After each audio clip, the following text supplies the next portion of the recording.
Harut व Marut, एक नाकाबिले यकीन दास्तान। बिस्मिल्लाहिर्रहमानिर्रहीम।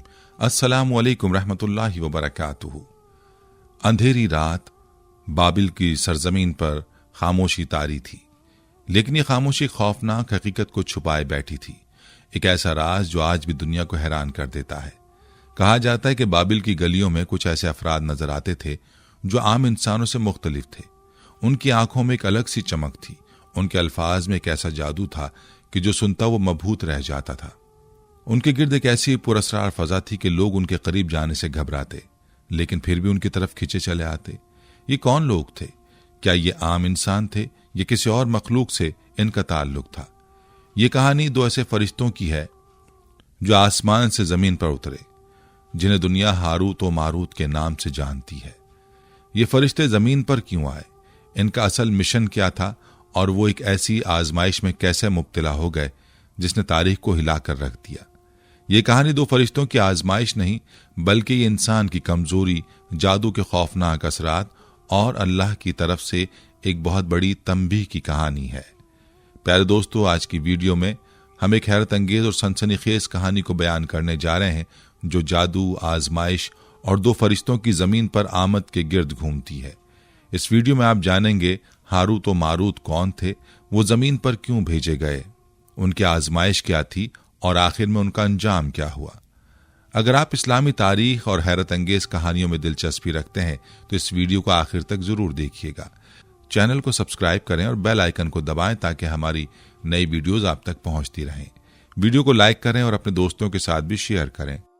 आपके लाइक और कमेंट्स हमें मजीद मेहनत से काम करने की तरगीब देते हैं।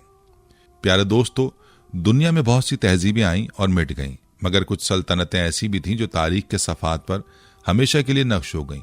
बाबिल उन्हीं में से एक थी, जिसकी दास्तान न सिर्फ जमीन पर ताकत और गुरूर की अलामत बनी, बल्कि आसमानी अदालत में भी इसका जिक्र हुआ। ये वही सरजमीन थी जहां इंसानी फितरत की सबसे बड़ी आजमाइश हुई, जहां जादू और शैतानी कुव्वतों ने अपने पंजे गाड़े और जहां अल्लाह के नाफरमान बंदों को निशान इबरत बनाया गया। बाबिल की सल्तनत का तारुफ और उस वक्त का माहौल। बाबिल की सल्तनत दुनिया की कदीम तरीन तहजीबों में से एक थी, जो आज के इराक के इलाके में वाक़ थी।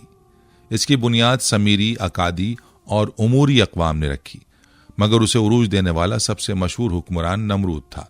बाबिल एक शानदार शहर था जहां अजीमुशान महल, ऊंचे बिर्ज, जबरदस्त माबद और हैरानकुन बागात मौजूद थे। कहा जाता है कि शहर में मशहूर बाबिल के मौलिक बागात थे जो दुनिया के 7 अजायब में शुमार किए जाते हैं। यहाँ के लोग बुत परस्ती, सितारा परस्ती और जादू टोने में महारत रखते थे। वो चांद, सूरज और सैयारों की पूजा करते और ये मानते थे कि आसमानी अजसाम उनकी तकदीर पर सरअंदाज होते हैं। बाबिल के माबदों में पुजारियों और जादूगरों का बड़ा असर और रसूख था, जो फलकियात, सहर और शैतानी उलूम के माहिर समझे जाते थे। बाबिल में जादू का ज़हूर, शैतानी चालें और बनी नौ इंसान के मसाइल।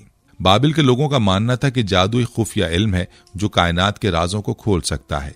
वो उसे ताकत, दौलत और दुश्मनों को जेर करने के लिए इस्तेमाल करते थे।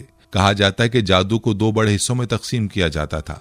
नंबर 1 सिफली जादू यानी ब्लैक मैजिक, जिसमें शैतानी कुव्वतों को काबू करने की कोशिश की जाती थी, और नंबर 2 अलवी जादू, व्हाइट मैजिक, जिसे लोगों को सेहत, दौलत और किस्मत बेहतर करने के लिए इस्तेमाल किया जाता था। बाबिल के जादूगर जिन्नात, आसेब और मुर्दा रूहों से राब्ते के दावे करते थे और मखसूस अमलियात के जरिए लोगों को काबू में लेने की कोशिश करते। उनके जादू का सबसे ज्यादा नुकसान खानदानी निजाम को पहुंचता था, क्योंकि वो शौहर और बीवी के दरमियान नफरत पैदा करने, बादशाहों को काबू में लेने और दुश्मनों को खत्म करने के लिए इस्तेमाल होता था। ये वही वक्त था जब अल्लाह ने जमीन पर इंसानों की नाफरमानियों को देखकर फरिश्तों के सामने एक सवाल रखा। आसमानी अदालत में फरिश्तों की गुफ्तगू, इंसान गुनाह क्यों करते हैं? रिवायात में आते हैं कि जब दुनिया में इंसानों की सरकशी और फस्क व फुजूर हद से बढ़ गया तो फरिश्ते अल्लाह ताला की बारगाह में अर्ज गुजार हुए, ऐ हमारे रब, ये इंसान बार बार तेरी नाफरमानी क्यों करते हैं? तूने इन्हें जमीन पर अपना खलीफा बनाया, मगर ये मुसलसल गुनाहों में पड़े हैं, जादू, फितना, शैतानी चालों में उलझ चुके हैं। इन पर तेरा अजाब क्यों नाजिल नहीं होता? अल्लाह ताला ने फरमाया, अगर मैं तुम्हें वही इख्तियार दूं जो मैंने इंसानों को दिया है तो तुम भी गुनाह से बच नहीं सकोगे। ये सुनकर फरिश्ते हैरान हो गए। वो तो नूरानी मखलूक थे, अल्लाह की नाफरमानी नहीं करते थे, वो मुसलसल अल्लाह की तस्बीह और हम्दो सना में मशगूल रहते थे, फिर वो कैसे गुनाह कर सकते थे?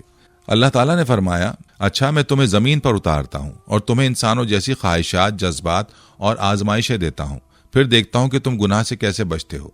हारूत व मारूत फरिश्तों की आजमाइश और जादू का आगाज। ये वो लम्हा था जब अल्लाह ताला ने 2 फरिश्तों को बाबिल में उतारने का फैसला किया, जिनके नाम हारूत व मारूत थे। उन्हें हुक्म दिया गया कि वो जमीन पर एक आम इंसान की तरह जिंदगी गुजारें। उन पर भूख, प्यास, ख्वाहिशात और आजमाइशें मुसल्लत की जाएं, फिर देखा जाए कि वो अल्लाह की नाफरमानियों से कैसे बचते हैं। जब ये दोनों फरिश्ते बाबिल की सरजमीन पर उतरे तो उन्होंने वहां के इंसानों की हरकत को करीब से देखा। उन्हें अंदाजा हुआ कि इंसान ताकत, दौलत और ख्वाहिशात के जाल में फंसा हुआ है। वो अपने मफादात के लिए कुछ भी कर सकता है, यहां तक कि अपनी रूह को भी बेच सकता है। उसी दौरान कुछ लोगों ने उन फरिश्तों से जादू के इल्म के बारे में पूछा। चूंकि फरिश्ते अल्लाह के हुक्म से आजमाइश में डाले गए थे, उन्होंने इंसानों को जादू सिखाना शुरू कर दिया, मगर साथ ही खबरदार भी किया, ये एक आजमाइश है, अगर तुमने इसका गलत इस्तेमाल किया तो तुम्हारा ईमान खतरे में पड़ जाएगा। मगर इंसान तो ताकत का दीवाना था, वो अपने मफाद के लिए किसी भी हद तक जा सकता था।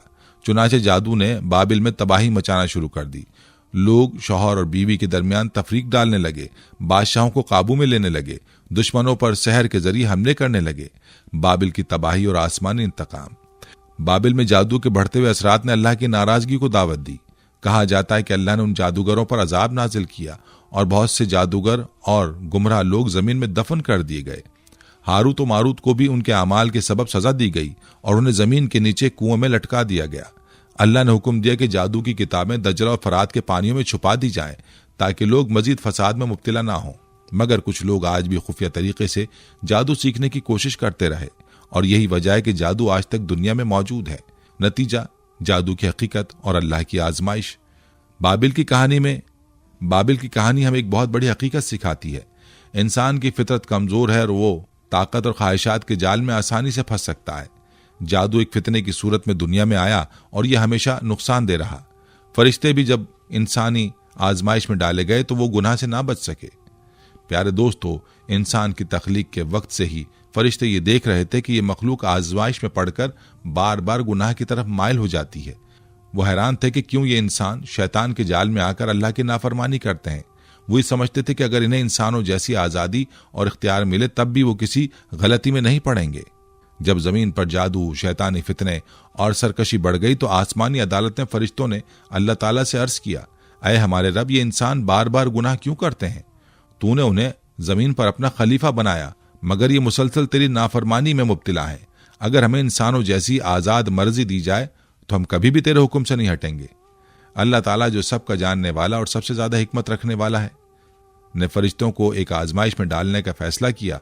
वो उन्हें यह दिखाना चाहता था कि जब कोई मखलूक ख्वाहिशात, ताकत और आजमाइश के दरमियान आ जाए तो उसके लिए गुनाह से बचना कितना मुश्किल हो जाता है। चुनांचे अल्लाह ताला ने 2 खास फरिश्तों को मुंतखब किया, हारूत और मारूत। ये फरिश्ते इल्म, हिकमत और अदल में नुमाया थे, मगर अल्लाह ने उन्हें खास आजमाइश में डालने का फैसला किया ताकि वो जमीन पर उतरकर इंसानों जैसी हालत में रहें और देखें कि क्या वो गुनाह से महफूज रह सकते हैं या नहीं। जब अल्लाह ताला ने फरिश्तों को जमीन पर भेजने का फैसला किया तो उन्हें हुक्म दिया गया कि वो इंसानी शक्ल में जमीन पर रहेंगे। उनके अंदर वही ख्वाहिशात, जज्बात और आजमाइशें पैदा की जाएंगी जो इंसानों में आती हैं, जो इंसानों में होती हैं। वो आम इंसानों की तरह खाएंगे, पिएंगे, आराम करेंगे और बाबिल के माशरे में जिंदगी बसर करेंगे। उन्हें मुकम्मल इख्तियार दिया जाएगा, लेकिन साथ ही उन्हें नेकी और बदी के दरमियान इंतखाब करने की आज़ादी भी दी जाएगी। चुनाचे हारूत और मारूत बाबिल के अजीम शहर में उतरे। वो एक बुलंद व बाला इमारत के करीब नमूदार हुए, जहां से पूरे शहर का नजारा किया जा सकता था। उनके दिल में तकब्बुर की कोई रमक ना थी, क्योंकि वो अल्लाह के बरगजीदा बंदे थे। मगर अब वो एक आजमाइश में दाखिल हो चुके थे और अब उनका सब्र इस्तकामत जांचा जाने वाला था। जब वो शहर में दाखिल हुए तो उन्हें एक आम मगर बावकार, दाना इंसान के रूप में जाहिर किया गया।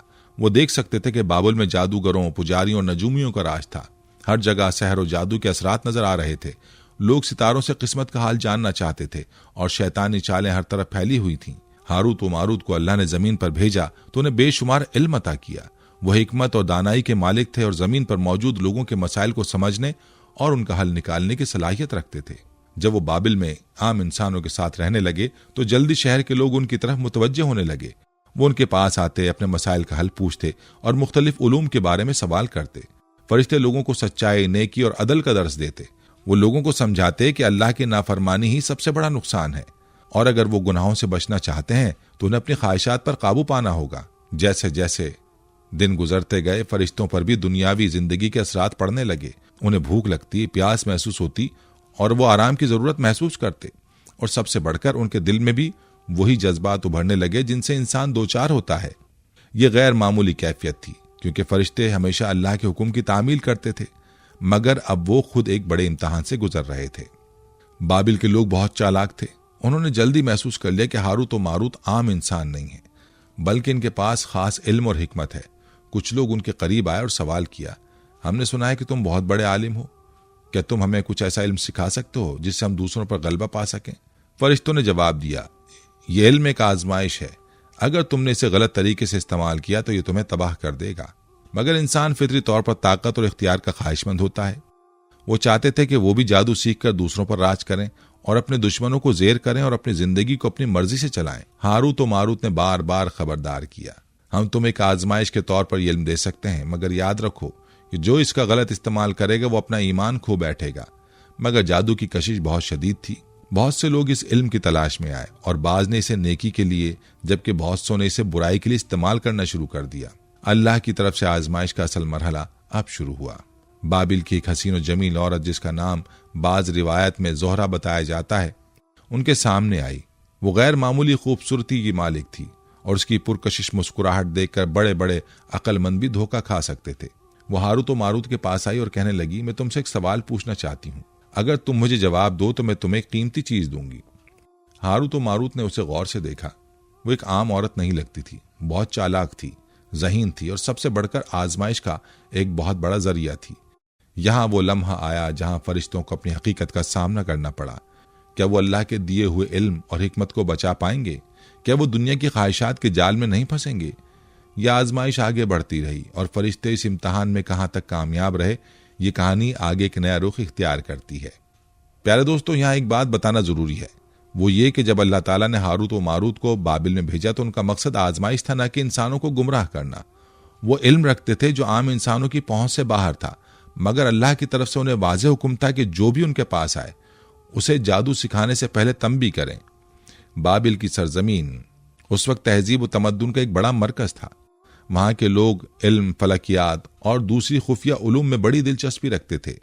जब लोगों को मालूम हुआ कि दो गैर मामूली इंसान बाबिल में आए हैं जो हैरत अंगेज ताकतों का इल्म रखते हैं, तो जौक दर जौक उनके पास पहुंचने लगे। हारूत और मारूत हर शख्स को यही कहते कि हम तुम्हें जादू सिखा सकते हैं, लेकिन यह आजमाइश है। अगर तुमने इस इल्म को गलत मकसद के लिए इस्तेमाल किया तो आखिरत में तुम्हारा कोई हिस्सा ना होगा। मगर इंसान की फितरत तजस्सुस पसंद है। वो हमेशा उन चीजों की तरफ माइल होता है जो गैर मामूली हों। कुछ लोग महज जानने के लिए आए, कुछ ताकत के लालच में और कुछ अपनी जाती ख्वाहिशात की तकमील के लिए। बाबिल के लोगों ने जल्द ही जादू के नुकसानात देखने शुरू कर दिए। जो लोग इस इल्म को हासिल कर रहे थे वो उसे नेक मकसद के लिए कम और शैतानी अजाइम के लिए ज्यादा इस्तेमाल कर रहे थे। एक शौहर अपनी बीवी को काबू करने के लिए जादू सीख रहा था। एक औरत अपनी सौगंध से छुटकारा पाने के लिए ताबीज करवा रही थी। एक ताजिर अपने मुखालिफिन को नुकसान पहुंचाने के लिए शहर में दिलचस्पी ले रहा था। एक मशहूर रिवायत के मुताबिक बाबिल में एक आदमी अपने दोस्त के साथ हारूत और मारूत के पास पहुंचा। दोस्त ने कहा, हम सिर्फ जानना चाहते हैं कि जादू कैसे काम करता है, हम उसे इस्तेमाल नहीं करेंगे। हारूत और मारूत ने उन्हें पहले खबरदार किया, मगर वो बजिद रहे। आखिरकार उन्हें एक खास मंत्र सिखा दिया। वो दोनों बाजार में आए और आजमाने के लिए एक राहगीर पर अमल किया। अचानक वो शख्स गिर पड़ा और तड़पने लगा। यह मंजर देखकर वो दोनों खौफजदा हो गए, मगर अब देर हो चुकी थी। उन्हें अंदाजा हो चुका था कि जादू खेल नहीं बल्कि एक तबाहकुन ताकत है। रफ्ता रफ्ता बाबिल में जादू आम होने लगा। खानदान टूटने लगे। लोग एक दूसरे पर शक करने लगे। मोहब्बतें नफरतों में बदलने लगीं। ये सब देखकर हारूत और मारूत को एहसास होने लगा कि वो जिन की आजमाइश के लिए आए थे वो खुद एक कड़ी आजमाइश में पड़ चुके हैं। हारूत और मारूत का मकसद लोगों को जादू के खतरात से आगाह करना था, मगर जादू की कशिश इतनी ज्यादा थी कि लोग उनकी नसीहतों को नजरअंदाज कर रहे थे। एक वाकया मशहूर है कि एक नौजवान जो बहुत नेक था वो हारूत और मारूत के पास आया और पूछा, क्या वाकई जादू के जरिए लोगों को नुकसान पहुंचाया जा सकता है? मगर जो ही उसने उसे आजमाया उसका दिल दुनियावी लज्जतों की तरफ माइल होने लगा। वो ज्यादा ताकत का ख्वाह हुआ और हर बार किसी न किसी बहाने जादू सीखने के लिए आता। यहां तक कि वो मुकम्मल तौर पर इसमें मगन हो गया और अपने दीनो ईमान से हाथ धो बैठा। बाबिल में यही हो रहा था। लोग हारूत और मारूत की नसीहतों को पसे पुश डालकर सहर को इख्तियार कर रहे थे। फरिश्ते हैरान थे कि इंसान क्यों अपने नुकसान की चीज को खुद इख्तियार करता है, मगर यही आजमाइश थी।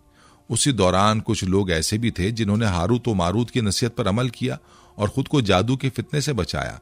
एक देहाती शख्स जो बाबिल में तिजारत के लिए आया था, उसने लोगों से सुना कि वहां 2 अजीब और गरीब अफराद हैं जो जादू सिखाते हैं। वो भी तजस्सुस में उनके पास पहुंचा, मगर जब उसने उनकी नसीहत सुनी तो कहने लगा, ये कैसा इल्म है जो इंसान को उसके रब से दूर कर दे, मैं इसे नहीं सीख सकता। ये सुनकर हारूत और मारूत ने कहा, तुम आजमाइश में कामयाब हो गए हो, यही हकीकी कामयाबी है। यही सच था, जादू एक फितना था और उसमें कामयाबी सिर्फ उसी की थी जो उससे दूर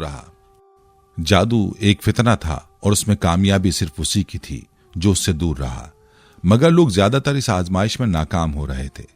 प्यारे दोस्तों, जब हारूत और मारूत आजमाइश में नाकाम हो गए और अपनी इलाही जिम्मेदारियों से भटक कर गुनाह में मुब्तला हो गए तो अल्लाह ताला की गिरफ्त उन पर सख्त हो गई। आसमानों में हलचल मच गई और फरिश्ते हैरान थे कि जिन्हें अल्लाह ने जमीन पर एक आजमाइश के तौर पर भेजा था, वो खुद ही उसमें नाकाम हो गए। अल्लाह ताला ने उन दोनों पर सख्त अजाब फरमाया और उनके लिए एक निहायत इबरतनाक सजा का ऐलान कर दिया। कहा जाता है कि अल्लाह ताला ने फरिश्तों को आसमान पर वापस बुलाया और उनके गुनाह का हिसाब लिया। जब उन्हें उनके आमाल दिखाए गए तो वो नादिम हुए और अल्लाह की बारगाह में माफी के तलबगार बने। इस मौके पर एक और आजमाइश सामने आई जब उन्हें इख्तियार दिया गया कि या तो वो दुनिया में सख्त अजाब झेलें या आखिरत में उसके नताइज भुगतें। उन फरिश्तों ने दुनिया में सजा को कबूल किया क्योंकि वो जानते थे कि आखिरत का अजाब इससे कहीं ज्यादा सख्त होगा। बाज रिवायत के मुताबिक जब हारूत और मारूत को उनकी सजा दी गई तो बाबिल की सरजमीन में एक तेज आंधी चली, जिसके साथ ही जमीन के एक हिस्से में दरार पड़ी और वो दोनों फरिश्ते एक तारीक कुएं में जा गिरे। ये वही जगह थी जहां वो लोगों को जादू सिखाते थे, लेकिन अब ये उनकी कैदगाह बन चुकी थी। अल्लाह के हुक्म से हारूत और मारूत को बाबिल में एक तारीक और गहरे कुएं में उल्टा लटका दिया गया। ये वही जगह थी जहां वो जादू सिखाने के लिए आए थे, लेकिन अब ये उनकी कैदगाह बन चुकी थी। उन्हें कयामत तक वहां कैद रहने की सजा सुनाई गई, जहां वो मुसलसल अजाब में मुब्तला हैं। ना वो जमीन पर आजादी से चल फिर सकते हैं और ना ही आसमान पर जा सकते हैं। रिवायत में आता है कि जब उन फरिश्तों ने अल्लाह से मुआफी की दरख्वास्त की तो उन्हें इख्तियार दिया गया। यह वाक़या हमें सिखाता है कि जादू और शैतानी आमाल की हकीकत क्या है और अल्लाह के अहकामात की नाफरमानी करने का अंजाम कितना भयानक हो सकता है। अल्लाह की आजमाइश से कोई नहीं बच सकता, चाहे वो कितना ही बुलंद मर्तबा क्यों ना हो। हारूत और मारूत का अंजाम हमें याद दिलाता है कि जमीन की आजमाइशें किस कदर खतरनाक हो सकती हैं और सिर्फ वही कामयाब होता है जो अल्लाह के अहकामात पर मजबूती से कायम रहता है। प्यारे दोस्तों, जब हारूत और मारूत जमीन पर उतरे और उन्हें आजमाइश में डाला गया तो उन्होंने जादू का इल्म इंसानों को सिखाया, लेकिन साथ साथ ये तंबीह भी की कि यह महज आजमाइश है और जो इसका इस्तेमाल करेगा वो नुकसान उठाएगा। मगर इंसानी फितरत हमेशा तजस्सुस और ताकत की ख्वाहिश में मुब्तला रही है। चुनाचे बहुत से लोगों ने इस इल्म को शैतानी मकासद के लिए इस्तेमाल करना शुरू कर दिया। जादू के जरिए फितने बर्पा होने लगे, खानदानों में तफर्रुका पैदा हुआ, मियाँ बीवी के दरमियान जुदाई डालने के लिए जादू इस्तेमाल होने लगा और लोग अपनी ख्वाहिशात की तकमील के लिए उन उलूम की तरफ रागिब हो गए। ये इल्म रफ्ता रफ्ता दुनिया के मुख्तलिफ हिस्सों में फैल गया और जादूगर अपनी शैतानी चालों के जरिए इंसानों को बहकाने लगे। कुछ लोगों ने इस इल्म को अपनी ताकत बढ़ाने के लिए इस्तेमाल किया, जबकि कुछ ने दूसरों को नुकसान पहुंचाने के लिए इसका सहारा लिया। यूं यह आजमाइश एक बड़े फितने की शक्ल इख्तियार कर गई। जादू कोई महज ख्याली तसव्वुर नहीं बल्कि एक हकीकी हकीकत है जिसके असरात कुरान और हदीस से साबित हैं। जादूगर शैतानी कुव्वतों से मदद लेते हैं और उनकी इबादत के बदले में उनसे ऐसे आमाल सीखते हैं जो आम इंसानों को हैरान कर देते हैं। सूरह बकरा में अल्लाह ताला इरशाद फरमाते हैं, और वो उस चीज के पीछे लग गए जो शैतान पढ़ा करते थे। सुलेमान अलैहिस्सलाम की बादशाहत में, और सुलेमान ने कुफर नहीं किया बल्कि शैतानों ने कुफर किया, लोगों को जादू सिखाते थे। सूरह बकरा आयत 102। आज के दौर में भी जादू मुख्तलिफ तरीकों से मौजूद है। बाज लोग जादू को जदीद साइंसी उलूम का हिस्सा समझकर इस पर तहकीक कर रहे हैं, जबकि कुछ लोग खुफिया तौर पर इसका इस्तेमाल करके दूसरों को नुकसान पहुंचा रहे हैं। सोशल मीडिया और इंटरनेट पर भी कई ऐसे गिरोह और अफराद मौजूद हैं जो जादू सिखाने के दावे करते हैं और नासमझ लोग उनके जाल में फंस जाते हैं। जादू के असरात से बचने के लिए कुरान और हदीस में कई रहनुमाई मौजूद है। सबसे मौसर तरीका अल्लाह की पनाह में आना और रोजमर्रा की इबादत को मजबूत करना है। नबी करीम सल्लल्लाहु अलैहि वसल्लम ने हमें सिखाया कि फजर और मगरिब के बाद 3 बार सूरह फलक, सूरह नास और सूरह इखलास पढ़ना जादू से हिफाजत का बेहतरीन जरिया है। नबी अकरम सल्लल्लाहु अलैहि वसल्लम पर भी यहूदियों ने जादू करने की कोशिश की थी और अल्लाह ने सूरह फलक और सूरह नास के जरिए उनके असरात से महफूज फरमाया। इसी तरह मसनून दुआएं जैसे आउज़ु बिकलिमातिल्लाहि ताम्माति मिन शर्रि मा खलक का विर्द करना भी जादू से बचाव में इंतहाई मौसर है। मजीद ये कि जादूगरों के पास जाने से इज्तनाब करना चाहिए, क्योंकि नबी सल्लल्लाहु अलैहि वसल्लम ने फरमाया, जो शख्स किसी जादूगर या नजूमी के पास जाए और उसकी बात की तस्दीक करे, उसकी 40 दिन तक नमाजें कबूल नहीं होती। मुस्लिम। यही वजह है कि हमें हर तरह के शैतानी वसवसों और जादुई चालों से खुद को महफूज रखना चाहिए और हमेशा अल्लाह की पनाह मांगनी चाहिए। ये तमाम वाक़यात और तालीमात हमें सिखाती हैं कि जादू एक हकीकत है, मगर अल्लाह के हुक्म के बगैर कोई चीज नुकसान नहीं पहुंचा सकती। जो लोग अल्लाह पर भरोसा रखते हैं और उसके अहकामात पर अमल करते हैं, वो हमेशा शैतानी चालों और जादू के असरात से महफूज रहते हैं। प्यारे दोस्तों, हारूत और मारूत की आजमाइश हमें सिखाती है कि दुनिया में इल्म और ताकत एक बड़ी जिम्मेदारी होती है। अगर इल्म को गलत तरीके से इस्तेमाल किया जाए तो ये बर्बादी और फितने का सबब बन सकता है। जादू का इस्तेमाल एक फितना है जो इंसानी रिश्तों को तबाह करता है, लोगों के जहनों में वसवसे डालता है और उन्हें अल्लाह की याद से गाफिल कर देता है। इस किस्से से हमें ये सबक मिलता है कि अल्लाह की दी हुई आजमाइश में सब्र और साबित कदमी जरूरी है, वरना नतीजा हलाकत और बर्बादी की सूरत में निकल सकता है। आज के दौर में भी शैतान मुख्तलिफ तरीकों से इंसान को बहकाने की कोशिश कर रहा है। वो जादू, तौहम परस्ती और दीगर फितनों के जरिए इंसान को अल्लाह से दूर करना चाहता है। हमें चाहिए कि हम कुरान और सुन्नत को मजबूती से थामें, हर वक्त अल्लाह की पनाह मांगें और ऐसे तमाम तरीकों से दूर रहें जो शैतानी फितनों में मुब्तला कर सकते हैं। नबी करीम सल्लल्लाहु अलैहि वसल्लम ने हमें जादू से बचने के लिए सूरह फलक, सूरह नास और दीगर दुआओं को अपना मामूल बनाने की तलकीन की। इसी तरह हमें चाहिए कि हम अपने घरों में अजान और कुरान की तिलावत करें ताकि शैतानी असरात वहां जगह ना बना सकें। ये दुनिया एक आजमाइश है और हर इंसान को इसमें मुख्तलिफ इम्तहानात का सामना करना पड़ता है। जादू, शैतानी वसवसे और दीगर फितने हमें गुमराह करने की कोशिश करते हैं, लेकिन जो लोग अल्लाह पर भरोसा रखते हैं और उसके अहकामात की पैरवी करते हैं, वो हर फितने से महफूज रहते हैं। ये किस्सा हमें याद दिलाता है कि कामयाबी सिर्फ अल्लाह के अहकामात पर चलने में है। जो लोग जादू और शैतानी चालों में फंसते हैं, उनका अंजाम बर्बादी में निकलता है। हमें चाहिए कि हम अपने ईमान को मजबूत करें, अपनी दुआओं का मामूल बनाएं और हर उस चीज से बचें जो हमें अल्लाह से दूर कर सकती है। अल्लाह हमें हर फितने और आजमाइश से महफूज रखे और हमें सिरात मुस्तकीम पर चलने की तौफीक अता फरमाए। आमीन। अगर आपको ये वीडियो पसंद आई हो और आप मजीद ऐसी ही ईमान अफरोज मौज़ूआत पर वीडियोस देखना चाहते हैं तो हमारे चैनल को सब्सक्राइब करें, वीडियो को लाइक करें और अपने ख्यालात कमेंट्स में शेयर करें। अल्लाह हम सबको हर फितने से महफूज रखे। आमीन।